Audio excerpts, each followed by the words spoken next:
The war in Iran has put Australia's sovereign capability in the spotlight. As concerns about fuel security grow, a new report warns Australia could be heading towards a dangerous tipping point. Our ability to make stuff here seems to be sliding, and that's going to turn into a problem. Stephen Camilleri is the author of Make Stuff Here or Else, published by the Australian Strategic Policy Institute.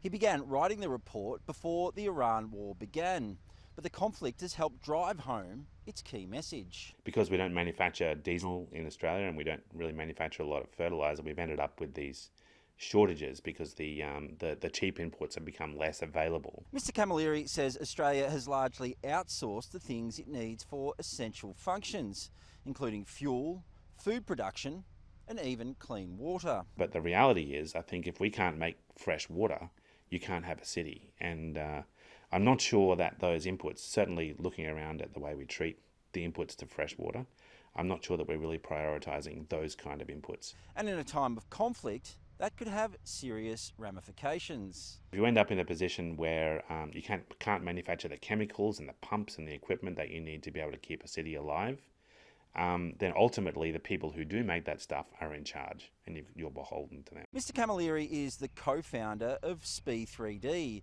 a high-speed metal 3D printing company based in Darwin. The company's groundbreaking technology is used to manufacture parts for defence forces across the globe.